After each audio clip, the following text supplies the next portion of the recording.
बहादुर हुआ बहादुर।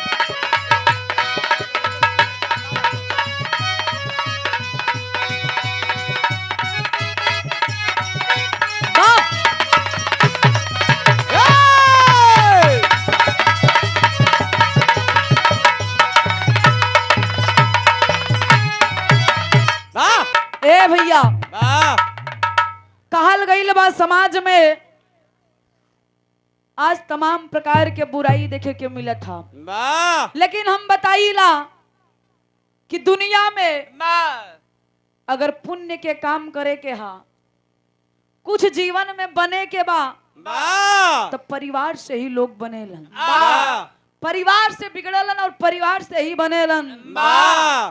आसाराम बापू नारायण साईं के देखला परिवार से बनल हूँ। हाँ, लोग परिवार से बापू थे।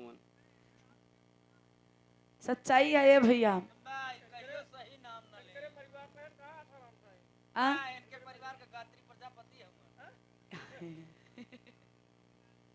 नहीं हो, हमारे कहे के मतलब बा कि दुनिया में हर रिश्ता से बढ़ के खून के रिश्ता मानल गईल बा। घर ही मंदिर हा, घर ही मस्जिद बा और घर ही चारों धाम हा। माता पिता के जे सेवा करेला बाबूजी, ओके कहीं जाए के जरूरत ना पड़ेला। 4 लाइन भूमिका में गुरुजी कहना हा का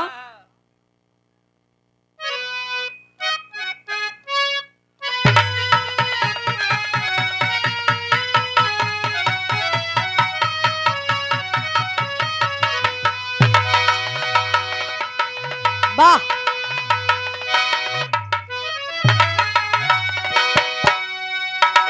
कि आज विश्वास कैसे किसी पे करे, लोग विश्वास का खून कर जाते हैं। गैर तो गैर है, अपना ही बैर है। सारी इंसानियत को कुचल जाते हैं।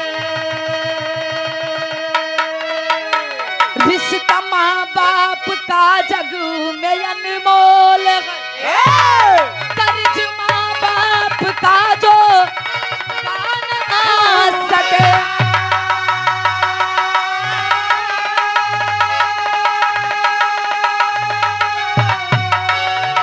एक परिवार की मैं सुनाऊं व्यथा।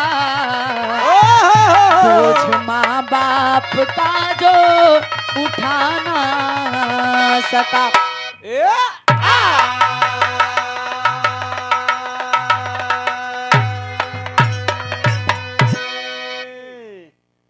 ए भैया, आज विश्वास कैसे किसी पे करे, लोग विश्वास का खून कर जाते हैं। गैर तो गैर है, अपना ही बैर है। सारी इंसानियत को कुचल जाते हैं। रिश्ता माँ बाप का जग में अनमोल है। कर्ज माँ बाप का जो चुका ना सका। ए भैया, जीवन में महतारी बाप के रिश्ता से बढ़कर कोनो रिश्ता ना होला। लेकिन आज एक रिश्ता है भैया। कौन रिश्ता है? साढ़ू सड़वाइन के। वही में तो सब बर्बादे होत हो।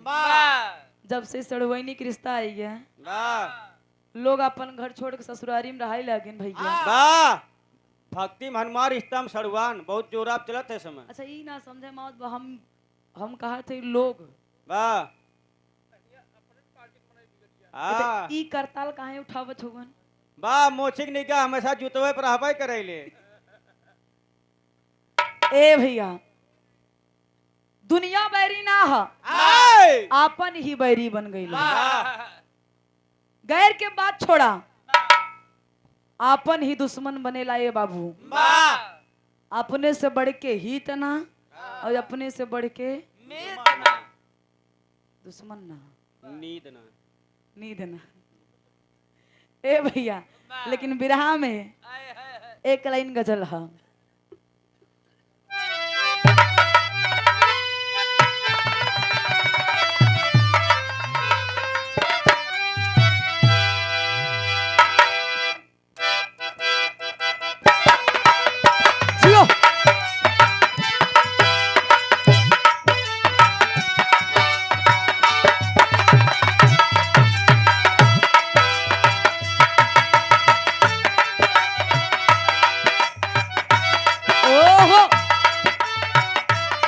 बाबा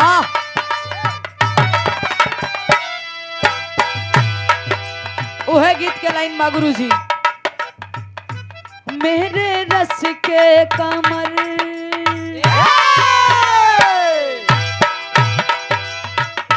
मेरे रस के कमर तेरी पहली नजर, मेरे रस के कमर तेरी पहली नजर, जब नजर से मिलाई मजा आ गया।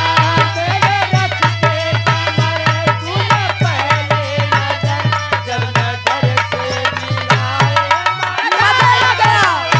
मेरे रस के कमर तेरी पहली नजर, जब नजर से मिलाई मजा आ गया। लेकिन हे बाबू गीत से बढ़ के हमरे गया कवि जी भाव लिखलन। का लिखलन?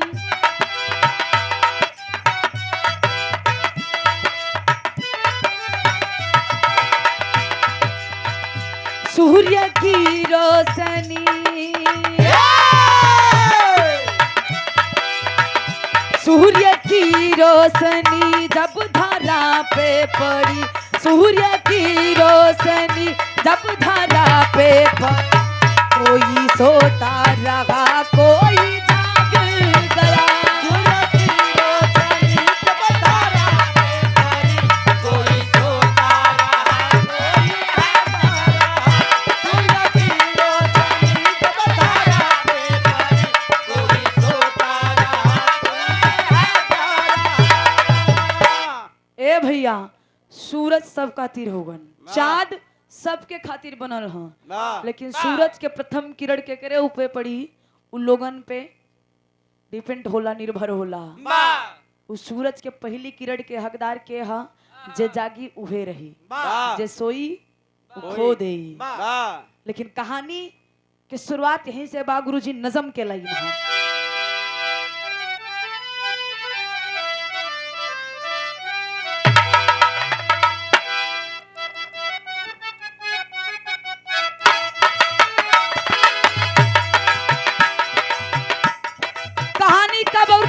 बाप लाल जी ललिता का छोटा सा परिवार रहा,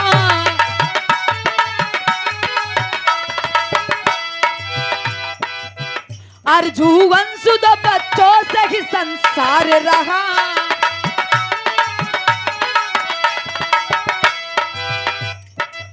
शादी अंश को हुई अपने वो ससुराल गई,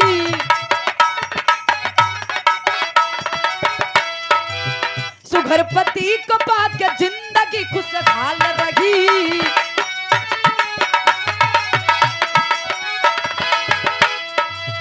बीता कुछ दिन तब यह रजू जवान हुआ,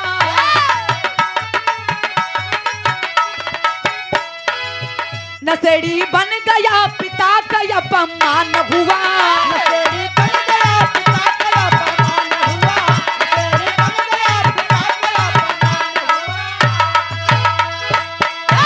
ए भैया कहानी के समझला, एगो परिवार जौने परिवार के मुखिया के नाम लाल जी बतावल गई। लाल जी के गो बिटिया जौने बिटिया के नाम आरजू, पत्नी के नाम ललिता और बेटवा के नाम आरजू बतावल गई। बिटिया के नाम अंशु। अंशु और आरजू दू गो संतान, एगो बिटिया दूसर बेटवा। परिवार जिंदगी बीता था, छोटा सा परिवार गरीबी में कैसे अपन जिंदगी बितावत हुआ। ए बाबूजी बिटिया सयान भइल, सुघर संस्कारी बिटिया जब सयान भइल तब बाबू के चिंता बा कि हमार बिटिया सयान हो गई भाई, बिटिया के बियाह कर देवे के चाहिए। रिश्ता देख के सुघर लड़का देख के बाबूजी बिटिया के विवाह हो गई, लेकिन लड़का सयान भइल बा। कहल जाला कि गलत स्वभाव गलत संगत के बड़ा असर पड़ेला। जैसन संगत जैसन स्वभाव वैसन अपने ऊपर प्रभाव पड़ेला। गलत संगत पाके अर्जुन नशेड़ी बन गया। बाबूजी के धीरे धीरे कान में खबर आई कि हमारे बेटवा नशेड़ी हो गईल बा। वाह दारू पे कहीं ई ठेका पे तो कहीं यू ठेका पे कहीं ऊ चौराहा पे। वाह लोग बड़ा ताना मारे लगलन कि ए लाल जी तोहरा तिकलौता संतान रहल, वाह आज वो नशेड़ी बन गईल बा। वाह अपने लड़का के अगर भविष्य चाहत होगा तो कुछ सुघर लड़की देख के, वाह संस्कारी लड़की देख के वाह बिटिया बेटवा के बियाह कर दा। वाह इस समाज के बड़ी कठोर नियम है।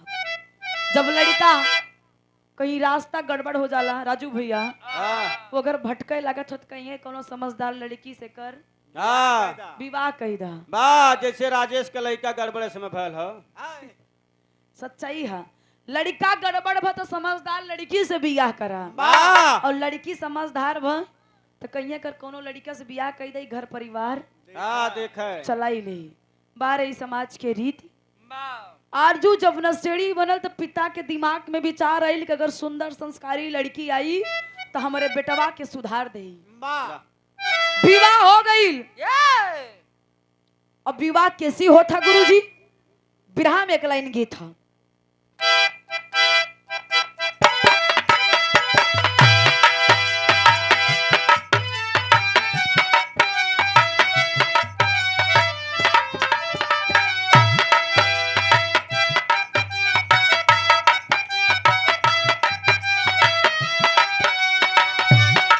बाबा वह गीत बा माहिर माई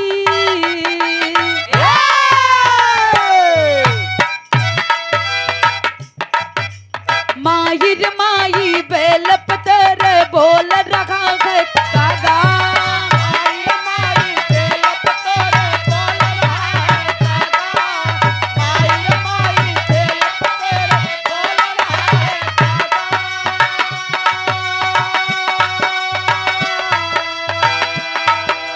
माहिर माई बेल पतर बोल रहा है कागा, जोगन हो गई तेरे दुलारी मन को भी संग लागर माई।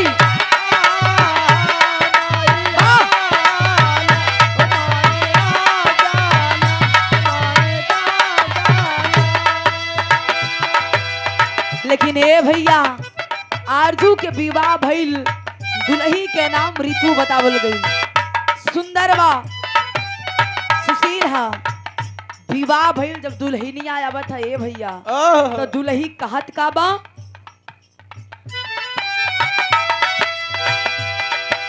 शादी भइल दुल्हनिया आइल बढ़ गईली परेशानी। शादी भइल दुल्हनिया आइल बढ़ गई परेशानी। शादी भइल दुल्हनिया आइल बढ़ गई परेशानी। शादी भइल दुल्हनिया आइल बढ़ गईली परेशानी। एनिया वनिया घूमई अरज आई करे किसानी रे बाबू।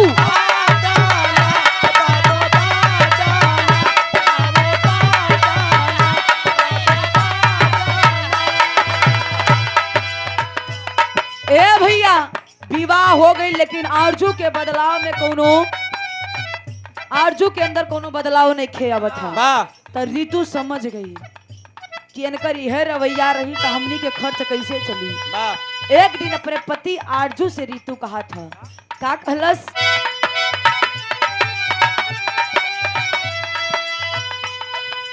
एक दिन पति से ऋतु अपने कहने लगी समझाई।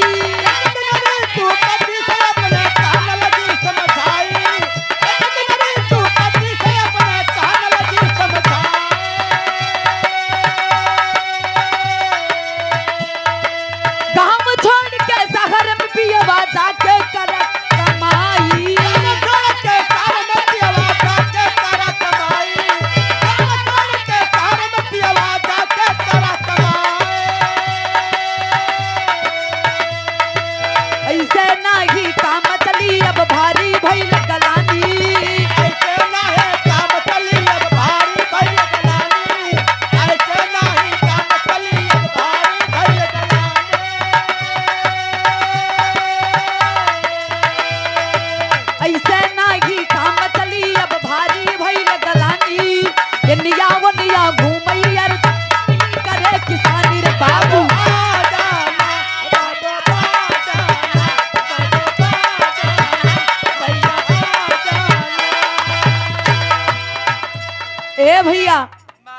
मनमानी बढ़ा था। वाह ऋतु के चिंता बा कि अनकर यह हाल रही, यह रवैया रही वाह तो हमनी के घर कैसे चली। वाह कलिन सुना खेती बाड़ी छोड़ा तो होरे बस के बाद ना बा जाके शहर में कमाई कर तबे घर के खर्च चली, नाता ना ही चले वाला बा। तो आरजू के बतिया ये बाबू समझ में आ गई। वाह देखा जब मेहरारू समझावत है हाँ तब भेजा में बहुत तेज घुसत है। वाह महतारी बाप थक जाइए लेकिन लड़का ना सुधरी। वाह मेहरारू तनी से नट बोल्ट ऐठ के टाइट कैलस वाह तो एकदम फिट। वाह गांव छोड़ के शहर चल दिया आरजू। वाह समैया बीते लगल है भैया, लेकिन एक दिन होत का बा बिरहा में एक लाइन गीत है।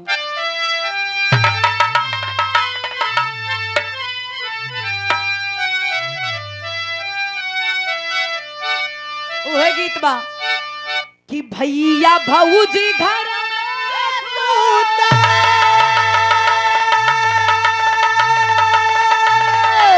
अरे हम सुती दा लाना मानी दिया नया हो जगले।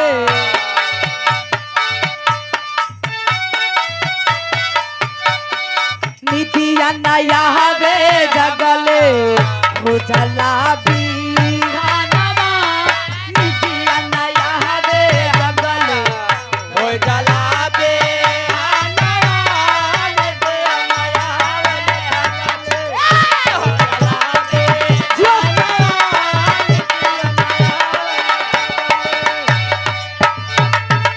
लेकिन ये बाबू समैया बीता था यार जो चल दिलस परदेश। लेकिन यार माई बाबू घर में परेशान काहे खातिर माई के तबीयत तनी से खराब भइल, बुखार आइल त जाके ऋतु बिटिया से कलन ए बेटा, ए ऋतु बेटा कलिन का चलत हुआ। अब देखा इनकर रात चलत है, जब मेहरारू के हाथे में रुपया आवत है इनकर बुद्धि कुछ ज्यादा चले लगेला। कलिन काहे इतना चिल्लात हुआ, खपड़ोई पे हमरा नाचल बंद करा। तोहनी लोगन के चक्कर में हम एकदम जीवन में कुछ आगे ना बढ़ पावत है। अब कवन नया समस्या आ गई। कलिन ए बेटा ऐसन मत बोला, हमार तबीयत खराब बा। माई कह के चल गई कि पतो हमार लगा था गुस्सा में बा। जब बाबू सुनलन कलन ऐसे कैसे हुई। कलन ए बेटा तोरे माई के इतना तबीयत खराब बा, तोरे समझ में नहीं खे आवत। कलिन का करी हम। कलिन कुछ रुपया दे दे, भैया भेजले होई तोरे माई के दवाई हो जाई, ना तो बुखार ढेर दिना से बा। भगवान न करे कुछ हो जाई तो हमनी लोगन के बा। ऋतु कलश की हो जाई चाहे अब्बे हो जाई। ए भैया भैया ए बड़का भैया नेवरा मत भैया। ए बड़का भैया आन्हर राम बरे जाए पड़वा राम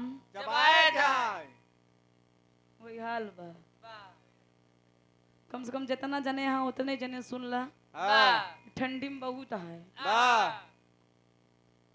हाय अपन सुनावत है नहीं, अपन वाली बंद कर, अपन वाली भियान सुनाया। आज हमार वाली सुन ला।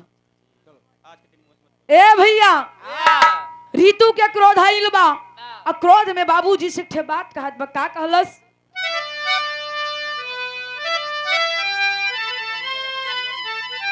संजय यादव गार्जियन से हुआड़ी की ऐतिहासिक सरजमी से ये 51 रुपया के आशीर्वाद। अच्छा रुपया दे में एकदम डिसाइड करत रहे। बहुत बहुत धन्यवाद बाप सबके। पैर छू के प्रणाम, आशीर्वाद के कामना। सुधरिए बच्चू कहे का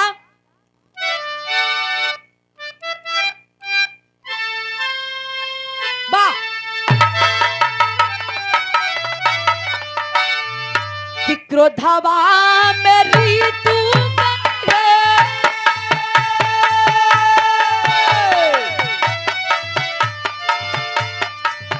क्रोधवा में ऋतु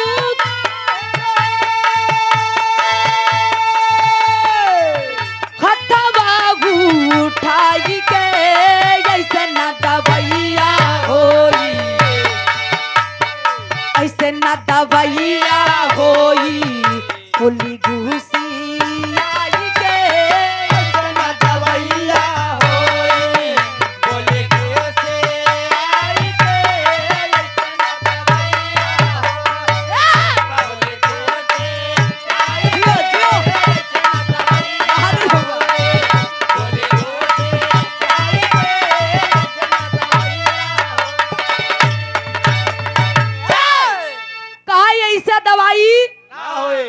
दवाई करवावे चाहत अपने बूढ़ा के, तो हमारे एक ठे सर था बारे उ बहू अपने लाल जी और ललिता के सोनू ठेकेदार सेहुआडी की ऐतिहासिक सरजमी से। कितना ठेकेदार है भैया? वाह दारू के ठेकेदार हुवन। एको दिन के चिखाए रहा का भैया हाँ। ये क्या हो रुपया के आशीर्वाद बहुत जल्दी सुमत है। वाह बहुत बहुत प्रणाम है, सकल पंच के नमस्ते प्रणाम बा।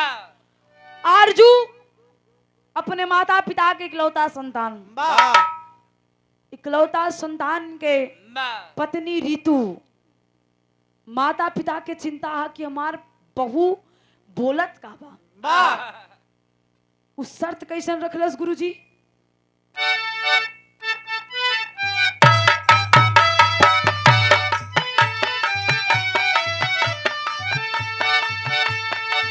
तबारी नाम हो कैदा, तबार नाम हो कैदा, तबार नाम हो कैदा।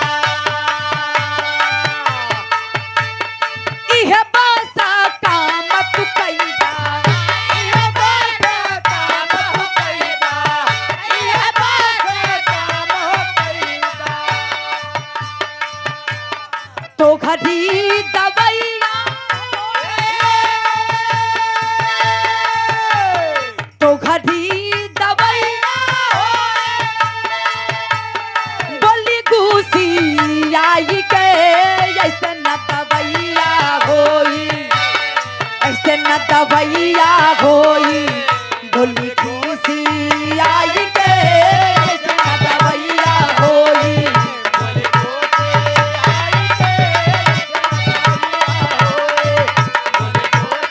जियो।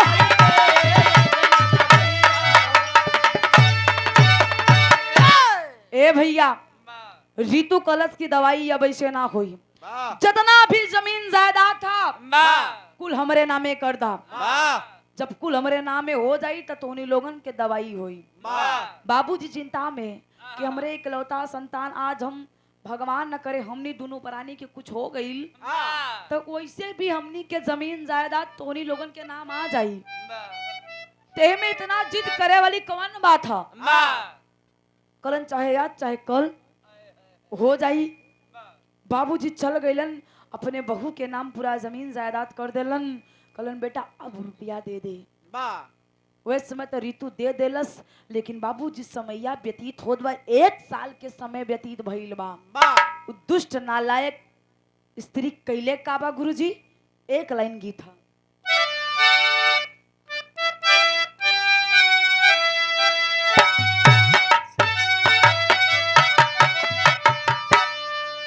गीत के शादी विवाह में माता बहन गावेलिन, जब दुआरी पे बारात आवेला का गावेलिन?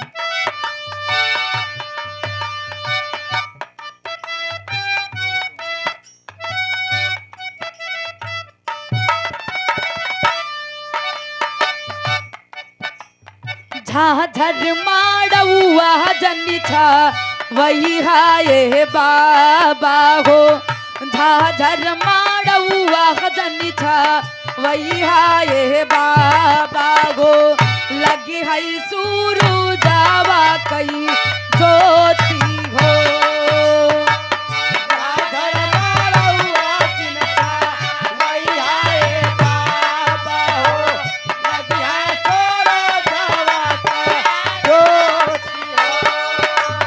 जियो।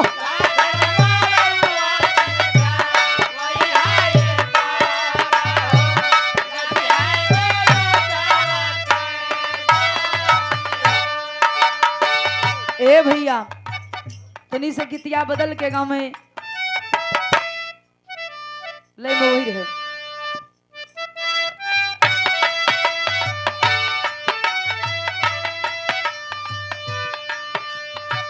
माई काहेली बेटी नियरे बिया गई हो, माई काहेली बेटी नियरे बिया गई हो, बपई काहेला बड़ी दूर हो।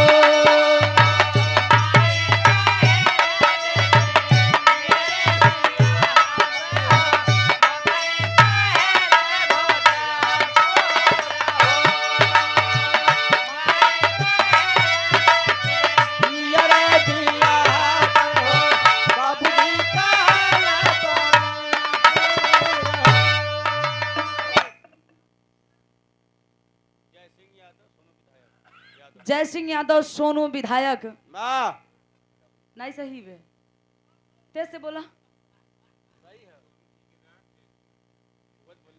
जय सिंह विधायक सोनू ठेकेदार। हाँ सही बा। हाँ ये 51 रुपया के आशीर्वाद गावत हम महीने टई तोहार बैठी के। संजय यादव भैया की तरफ से 51 रुपया के आशीर्वाद बहुत बहुत प्रणाम। सकल पंच के नमस्ते प्रणाम बा। ए भैया इ त गीत रहल लेकिन भाव पे गौर करिया। 1 साल के समय व्यतीत होत बा। वाह उ ऋतु कैले का बा।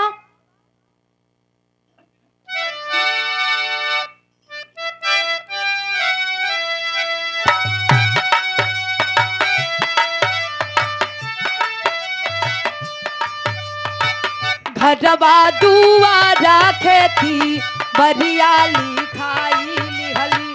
घरवा दुआरा खेती बरियाली खाई बीतल सामैया एक साल हो।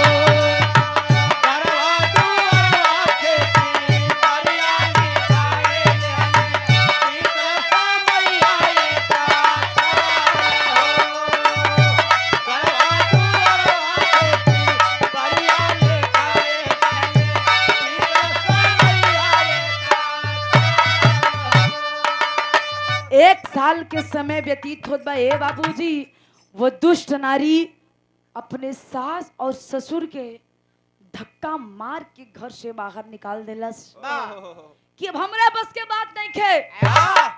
हम तो उन्हीं लोगों की सेवा ना कर पाई। यही समाज में कुछ नारी के वजह से बेटी और बहू में अंतर हो गया है। वाह वह बिटिया अपने घर में ही तो बेटी बन के, लेकिन जब पराए घर में जालिन तब बहू के स्थान मिलेला। अगर बेटी चाहे तो वो घर के भी अपन मायका बना सकेली, लेकिन बिटिया के हाथे में गुड़ होला। दूनहु परानी के सास और ससुर के घर से धक्का मार के निकलले बा। माई बाबू रो बिलक के हे बाबू दर दर की ठोकर खा के निकल गए। ये सोचलन कि बाहर समय बाहर जमाना लोग औलाद खातिर तरसेलन, लेकिन आज हमार औलाद हो के भी हम लोग बे औलाद है। केहू नहीं खे हमनी के दुनिया में। माई कलश के गरीब बात हमरे बिटिया के ए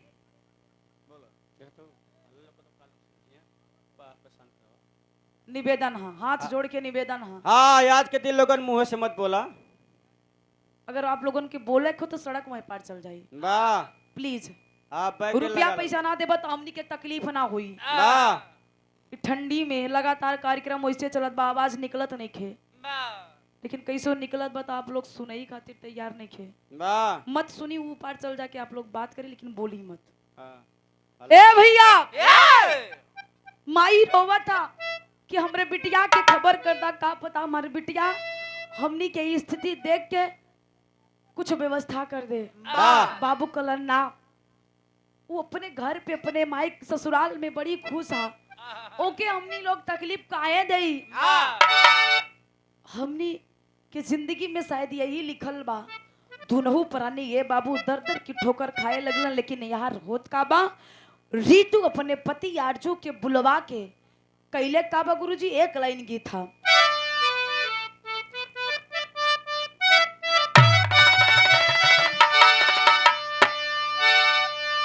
वह गीत के लाइन में कि खटिया के नीचे घुसे चोरा, अरे खटिया के नीचे घुसल चोरा, सासु तानी का रानाया चोरावा। खटिया के नीचे सासु तानी का रानाया जियो जियो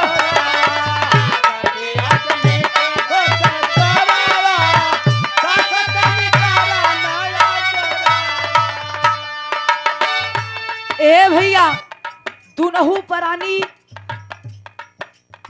पूरा जमीन और जायदाद के बेच के अपने पति के मना के देखा बार वो औलाद घर आइल, लेकिन माई बाबू के खबर ना करत था। दिन पर दिन बीतल जाता। एक दिन पूछलस कि वो गांव के आके पूछलस कि का हो आरजू कमा के आ गईला, कलन हाँ चाचा आ गेली। कलन तोहर माई बाबू कहाँ आ गए? हाँ तो मेहरारू के तरफ देखत हैं। हाँ करण बताओ रे कहाँ गए? बताओ। हाँ बता नहीं की माई बता। पत्नी ऋतु कहती है कि अपने सास और ससुर के हम तीर्थ यात्रा पे भेजले हैं। वाह बार नालायक बेटा ए! मेहरारू के बात में आके हाँ में हाँ मिला देलस। वाह पति के मना चुना के जमीन जायदाद बेच के दुनहु परानी चल देलन मुंबई शहर। वाह ऋतु कलश के गांव में कुछ ना बा, गांव में रहला से कुछ फायदा ना बा। हमनी दोनों शहर में चल के बढ़िया से कोनो जॉब करल जाई तो परिवार और बढ़ी, हमनी के विकास होई। ए भैया शहर में चल देलन और समैया बीते लगल। बीतत बीतत समैया भइल का गुरुजी?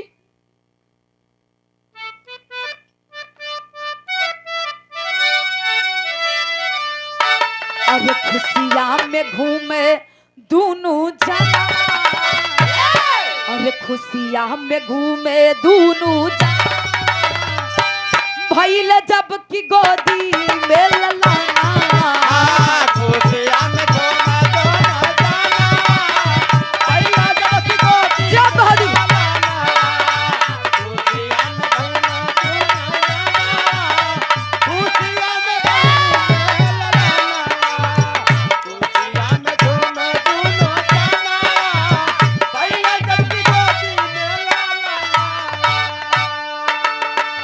धीरे धीरे 1 साल 2 साल पूरा 5 साल बीतल।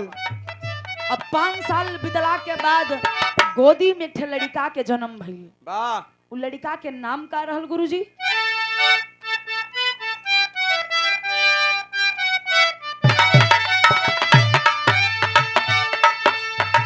धीरे धीरे बीतल 5 साल कई समैया, धीरे धीरे बीतल 5 साल का समैया, धीरे धीरे बीतल 5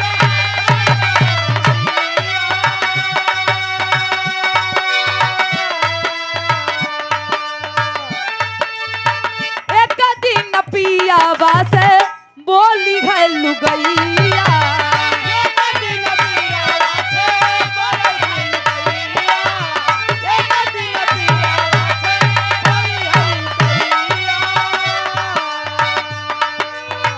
कहे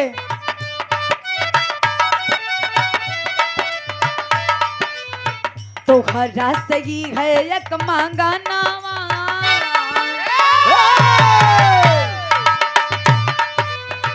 तो खरा सही है एक मांगा नावा, भैया जब की गोदी में ललाना।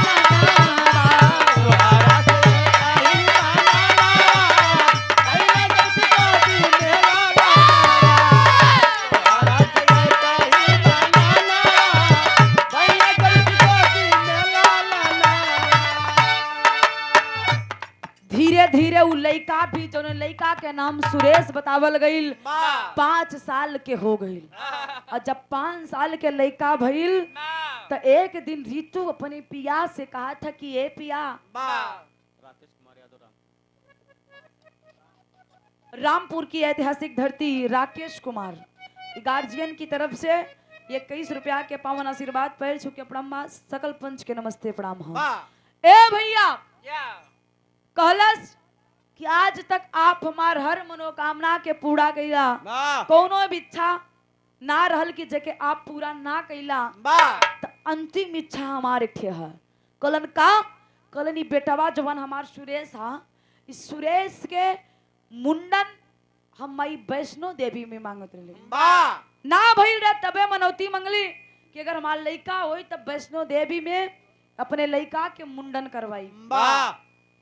सुरेश अबे 5 साल के बाद अगर बड़ हो जाई तो अच्छा ना लगी तो हमार मन बा करवा दा। आजू कलन ठीक अगर तो आर इच्छा बा तो हो जाई। दोनों प्राणी चले के तैयारी कलन गुरुजी, लेकिन यहाँ गीत बदला था।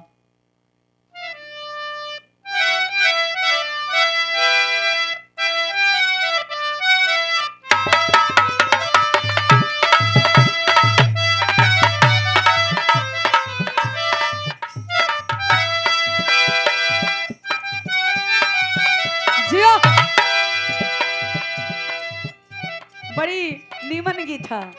कोनो दुल्हन कहा दिया ए राजा हम के बनारस घुमाए दा ए राजा हमके बनारस घुमाता, ए राजा हमके बनारस घुमाता। चल के गोदौली वाला पन्ना खियाए दा चल के गोदौली वाला पन्ना खियाए ए राजा हम के बनारस घुमाए दा ए राजा हमके बनारस घुमाता, ए राजा हमके बनारस घुमाता। बुढ़वा मलाई खाए बुढ़िया खाए लपसी ये की खा ई डुप्लीकेट ई ओरिजिनल रहा, उ डुप्लीकेट रहा, ओका छोड़ दा। लेकिन ए भैया ये दोनों प्राणी चललन कहाँ? वैष्णो देवी।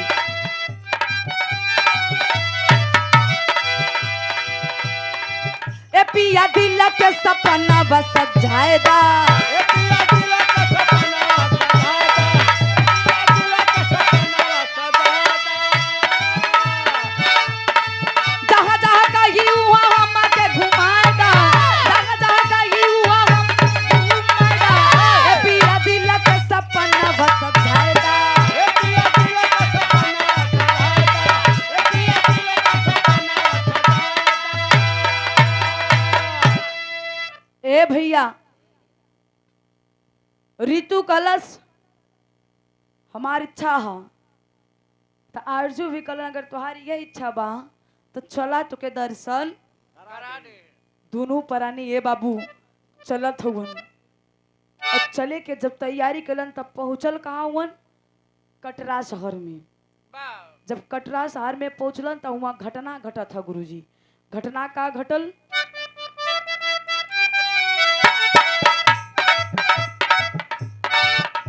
कटरा शहर में पहुंचलन वहाँ घटना घटल बा। वो घटना कैसे रहे गुरुजी? इलाहाबादी भाव।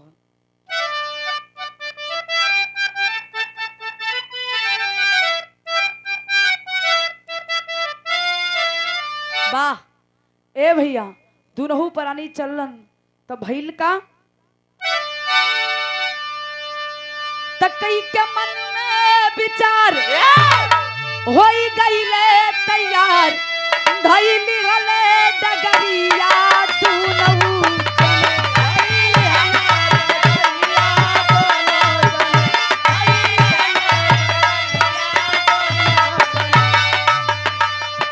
ए भैया दुनहु प्राणी कटरा शहर में पहुंचलन भइल का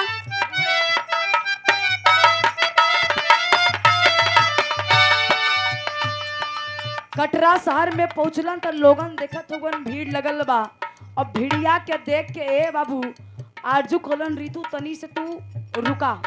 हम जाके वो भीड़ में देखत हई कि लोग ई भीड़िया में देखत का हुवन। वो भीड़ में देखत का हुवन तो एक ठे भिखारिन जेकर अवस्था आ गई रहे वो भिखारिन मरल हा। अब बुढ़वा भिखारिन के लेके बैठल बा ए बाबू। जैसे भिड़िया के हटा के आरजू देखलन तो देखत हुवन कि ता हमरे बाबूजी जैसन हुवन। कलन ए ऋतु ये लगा था कि हमार माई बाबू हुवन कहा। जब ऋतु आके देखा था तो ओके पहचान गई। कलश के गरीब पहचान जइहा तो आज हमार दर्शन वैष्णो देवी के दर्शन ना होई। झटाक से बाबूजी हाथ पकड़ के खींच लेलस कि तोहार माई बाबू नहीं खे कोनो भिखारी हवन। ए बाबू दुनहु प्राणी मुंह फेर के चलन तब बिरहा में गुरुजी टेरी के लाइन बा।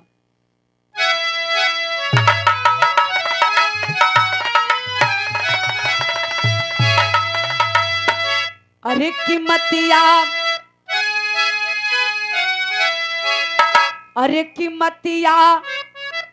ना माई के जनले अरे कीमतिया ना माई के जनले तमा की लाश देख कर नहीं रुका के घटिया।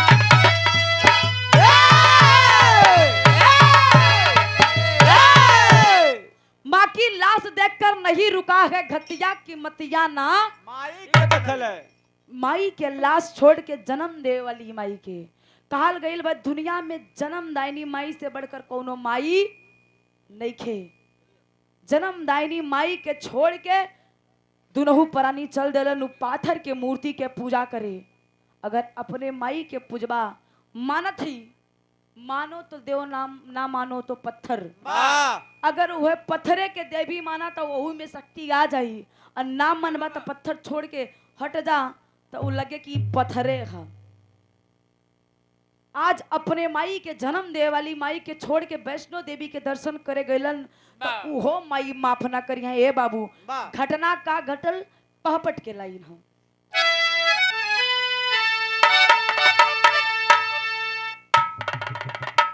अब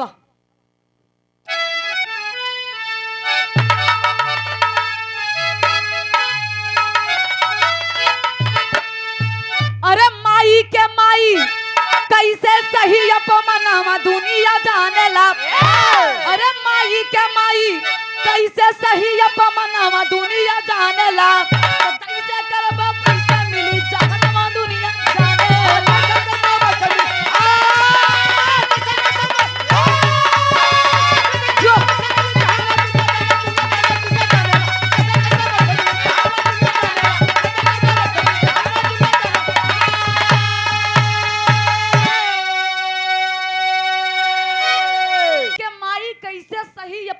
दुनिया जानेला तो जैसे करबा वैसे मिली जहनवा दुनिया जानेला। ए भैया, आज माई के अपने अपमान करके चला लगो तो वो माई बर्दाश्त ना कैलस, सजा देले है। सजा कैसन देलन? लाल जी यादव रामपुर पंधारी के अखाड़े से आप कलाकार हैं। एक गार्जियन की तरफ से 51 रुपया के आशीर्वाद पैर छू के प्रणाम बा। सकल पंच के नमस्ते प्रणाम बा। भैल का गुरु जी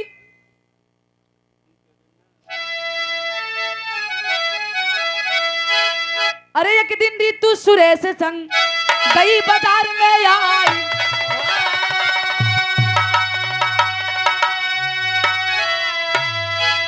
अरे आई अचानक कार तभी दोनों को दिया उड़ाई।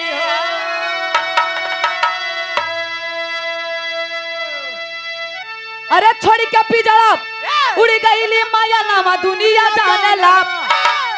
तभी होश भइले गोदी के ललनवा दुनिया जाने ला।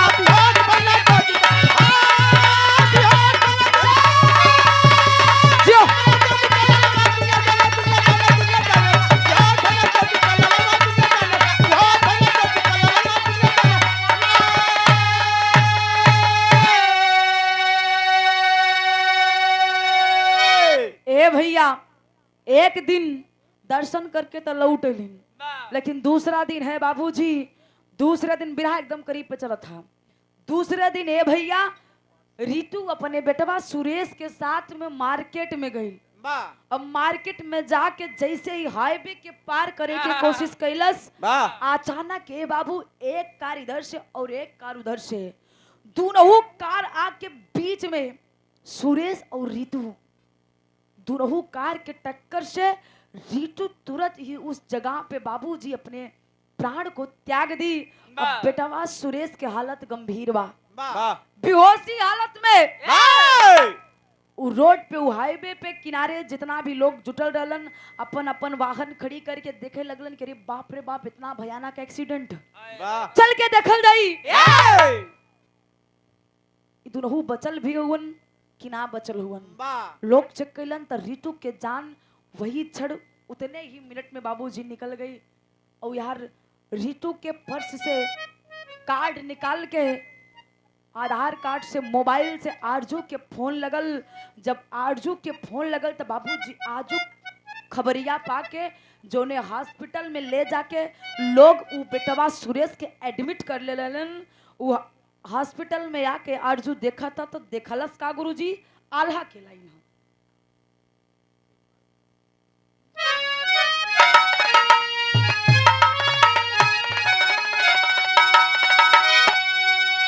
वाह,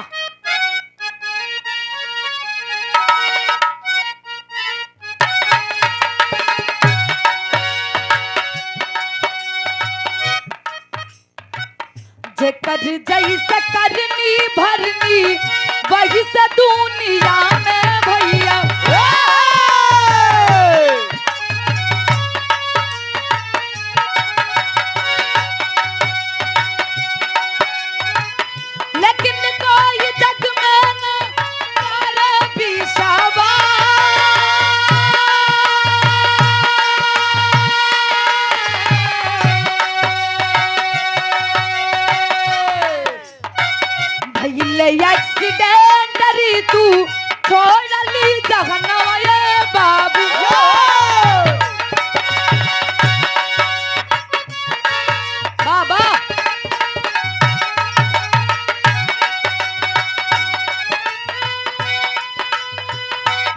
बिसवा सुरेश हालत बा गंभीर।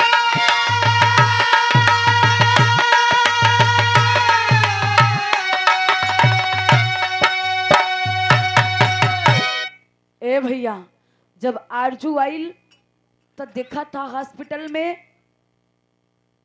रितु के शरीर में जान नहीं, दिमाग काम ना करत था कि का बोली का बतियाई कैसी का कही। इ नया नया सहारा यहाँ हमार के हूँ रितु के शरीर के छोड़ के बाबूजी बेटवा के पास गईलन। तब बेटवा देखत हुआ एकदम मूर्छित अवस्था में बेहोशी हालत में हाथ जोड़ के डॉक्टर साहब से कलन, ए साहब आप तो भगवान हुआ, धरती पे आपके लोग भगवान मानेलन, हमनी भगवान के तना देखले लेकिन आपके जरूर देखत हई। ए डॉक्टर साहब हमरे बेटवा के बचा ला। लेकिन ए बाबूजी डॉक्टर साहब कलन, घबराने की बात तो नहीं है लेकिन समस्या है। समस्या क्या है? तोरे बेटवा के शरीर से ब्लड बहुत ज्यादा निकल गई बा और ब्लड के इंतजाम हमरे हॉस्पिटल में ना हो पावत है। यही से अगर ब्लड मिल जाई तो तुम्हारे बेटवा के जान बच जाई, नाता हम ना बचा सकीला। हाथ जोड़ के हे बाबूजी आरजू रोवत था कि हे प्रभु हमने हमरे खतीरी का करत हुआ, इस दुनिया में हमार के गा माई बाबू के पता नहीं खे, पत्नी साथ छोड़ दी और एक ठप बेटवा बचा लागर यो छोड़ के चल जाई, दुनिया में हमार के बा। लेकिन ये बाबूजी भगवान की मर्जी के आगे किसी का बस नहीं चला है, होनी प्रबल होती है। जकरे भाग्य में जवन जब लिखल बा उहे मिली। भइल का गुरुजी? सोनू ठेकेदार। बा भैया तोरे ठेका चमके, तोरे जमाना पूछा को लिया हवन बेचारे के जीव लपकट है। वो सुरेश के चाहिए थे। ये बहुत सारा रुपया के आशीर्वाद, बहुत बहुत प्रणाम, सकल पंच के नमस्ते प्रणाम। हाँ आशीर्वाद के कामना रही। भइल का गुरुजी? आला बदल दा।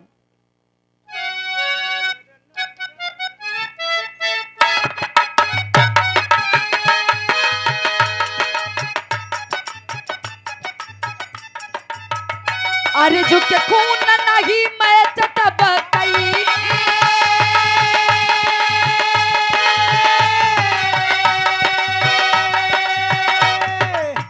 तब एक भिखारी वहाँ गई ले गो,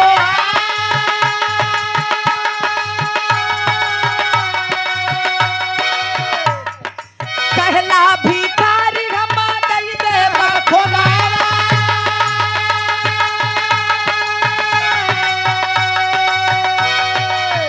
लेकिन न कुछ रुपया हो नहीं न सरकार,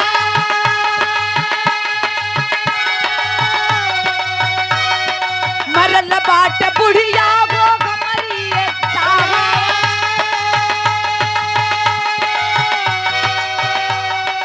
दुनिया में केहू न बाटई हवा,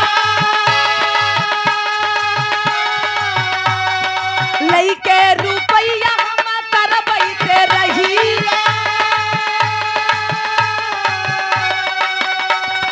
लइके रुपया तब दिगले बखुना,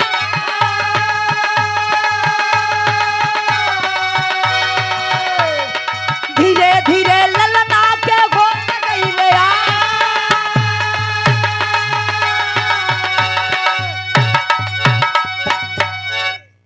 वही समय ए बाबू जब आरजू डॉक्टर से गिड़गिड़ा था, रोवा था।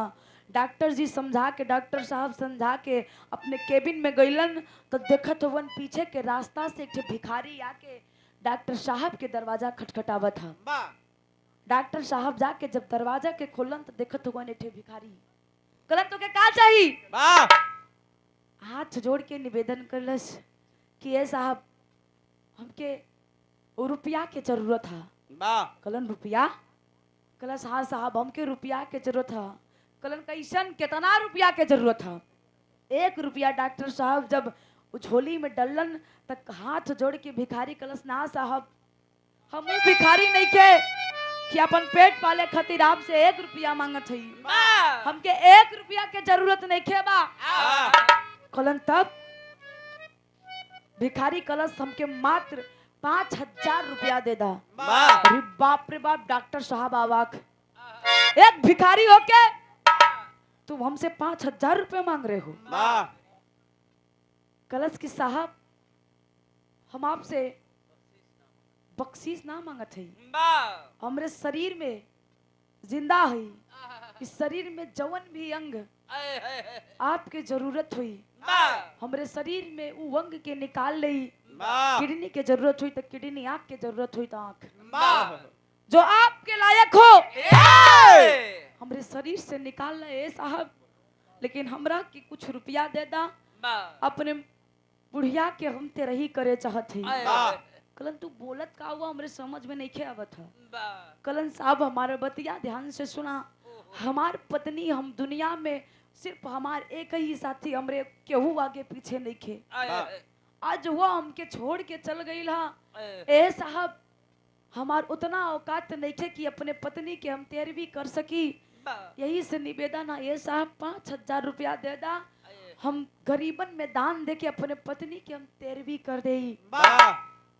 डॉक्टर साहब की आंखें नम हो गई बाबूजी सोच में पड़ गए कि बार भिखारी एक भिखारी हो के भी अपनी पत्नी की तेरवी के लिए अपना शरीर बेच रहा है कलन तो बहुत अच्छे टाइम पे आइल हुआ एगो लड़का के ब्लड के जरूरत था अगर तुम्हार ब्लड ग्रुप मैच कर गई तो के हम 5 ना 10,000 रुपया दे सम्मानित गार्जियन जय सिंह यादव बिरहा के बड़े सुंदर कलाकार ये हमारे गार्जियन की तरफ से आइल हुआ रुपया ना आशीर्वाद के स्वरूप है बहुत बहुत प्रणाम हम लेकिन ए बाबूजी साहब जब ये बतिया कलन तो भिखारी तैयार हो गई ले जाके बेड पे लिटा दिए तमाम प्रकार की जांचें भाई जब जांच हो गई है बाबू तब ब्लड ग्रुप लड़का के ब्लड ग्रुप से मैच कर गई विधाता के खेला दिखा खून मिल गई भिखारी के ब्लड यानी खून के उतार के लड़का के शरीर में चढ़ावल गई जब लड़का के धीरे धीरे होश आइल तो आरजू के खबर डॉक्टर साहब बता देलन कि तोरे लड़का के हालत ठीक है लेकिन ई हालत के ठीक करे वाला एक ठो भिखारी बा वो भिखारी के रुपया के जरूरत था रुपया के चक्कर में खून के देले हो भिखारी के मात्र 5000 रुपया चाहिए आरजू खुश हुआ ये बाबू खुशी के मारे आंखों से आंसू झरझर निकला था कि ये साहब हमरे चिराग के हमरे कुल खानदान के दीप के बचा लेला 10 ना 5 ना हम कहियो 1000 रुपया न्योछावर कर दे अपने लड़का के जिंदगी पे लेकिन वो महान देवता से वो भगवान के तनी हमसी दर्शन करादा हम वो देवता के दर्शन करे चाहत है डॉक्टर साहब बाबूजी ले जाके वो भिखारी से जब दर्शन यानी दीदार करौलन तब भइल का गुरुजी खड़ी के लाइन बा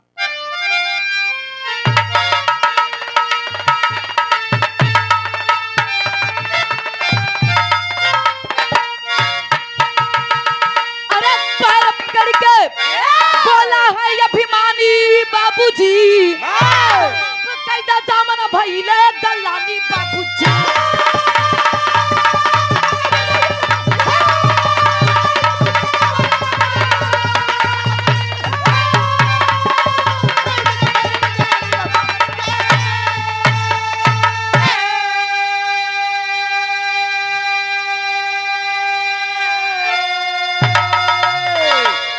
ए बाबू जब आरजू बाहर आई तो देखा था कि दरवाजा पे गेट पे हॉस्पिटल के मेन दरवाजे पे वो भिखारी खड़ा तो जाके ए बाबूजी हाथ जोड़ के जब जान गई कि तब वाह इता हमार बाबूजी हवन दौड़ के जाके बाबूजी के पैर पकड़ के रोवे लगल कि ए बाबू तू हमरा के ना जीनत हुआ हम तोहार लइका, हम तोहार आरजू। ए बाबू, तू आज अपने बेटवा के ऊपर एक कर्ज और कर देला। तो के ना पता पे जुजौने लड़का के खून देके आवत हुआ, उ केहू और ना, उ तोहार नाती है। ए बाबू, भैर पकड़ के रोवत है यार, जो बयान करत बा। बतौलस का गुरुजी?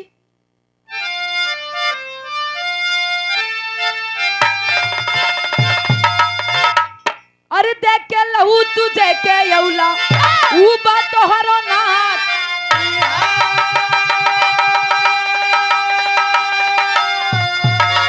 अरे पत्नी री तू साथ छोड़ गई, दुख से फाटे छाती हो।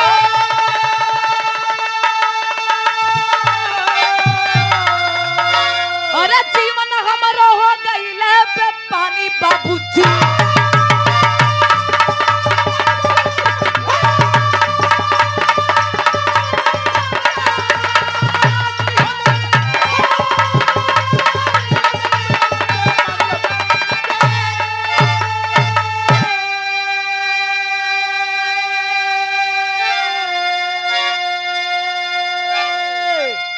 सम्मानित गार्जियन रविंदर यादव, कुंदनपुर की ऐतिहासिक सरजमी से 51 रुपया के आशीर्वाद, बहुत बहुत प्रणाम। हम आज जो रो रहे बतावा था कि ये बाबू, ई दुनिया में हमरो केहू नहीं खे बचल हा। तोहार बहू रीतू, हमार पत्नी आज हमके छोड़ के चल गई हा। ई तोहार नती हा, एकरा के तू जीवन दान देला। ये बाबू, तब बाप रे, पिता के कलेजा, बेटा चाहे लायक हो चाहे ना लायक हो, पिता पिता होता है। माता पिता अपने बेटे को क्षण भर में माफ कर देते हैं बाबूजी। एक बार पिताजी ना पूछत हुवन कि हमरे ई हालत के जिम्मेदार तू ही लोग हुआ, लेकिन बेटवा के उठा के कलेजा से लगा लेलन कि ए बेटा मत रो भाई। ए बेटा का बताई हमरो समस्या सुना, आज ये अवस्था हमार कैसे आइल बा। ए बेटा तू मत रोवा। बाबूजी बतौलन का गुरुजी?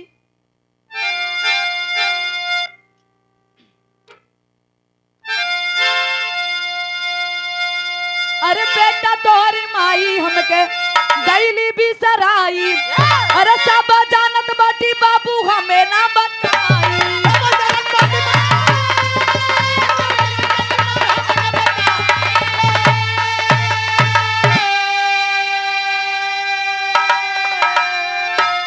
अरे जानत बाटी सगर कहानी बाबूजी, तो माफ कई दा जावन भइले गलानी बाबूजी। जो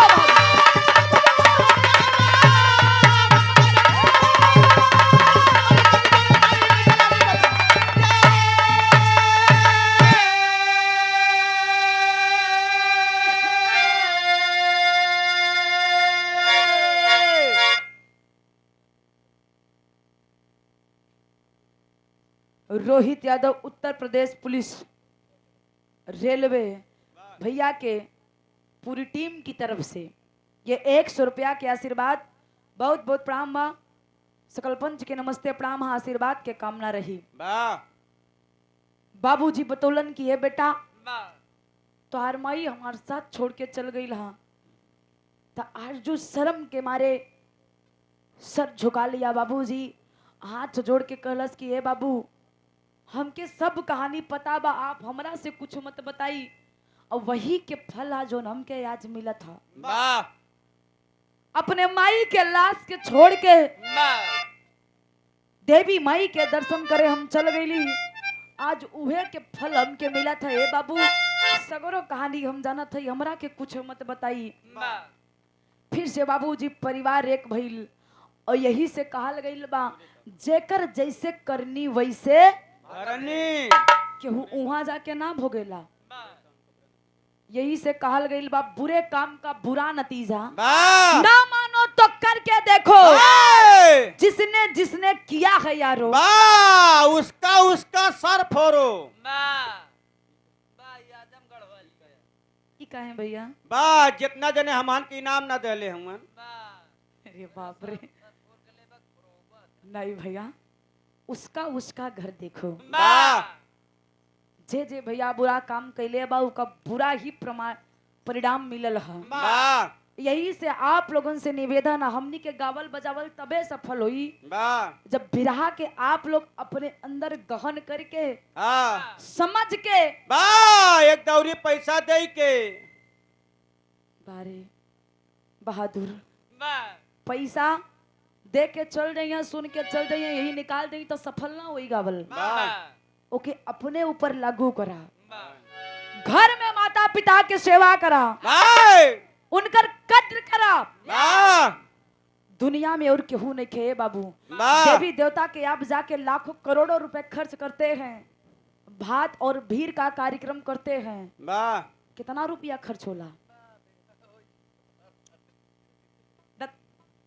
सच्चाई जोनों के माने के चाहिए, लेकिन लोग अपने माई बाप के सेवा ना करेलन। वाह हर जमाना तेरी हद हो गई, अब बीबी के आगे माँ रद्द हो गई। जिया बहादुर यह शहर कैया से शहरबाजी करे लगलन। वाह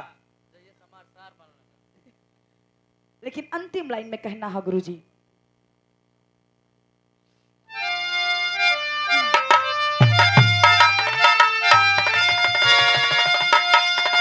गुरु गणेश गुरु रामलाल डूब गए हैं गंगा में।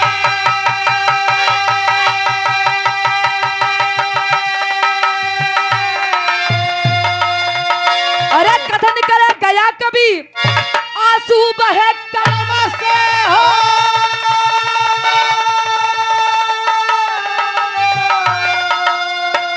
अरे कीमतिया नामाई के जनले, अरे कीमतिया नामाई के जनले तो ज्योति गया कभी के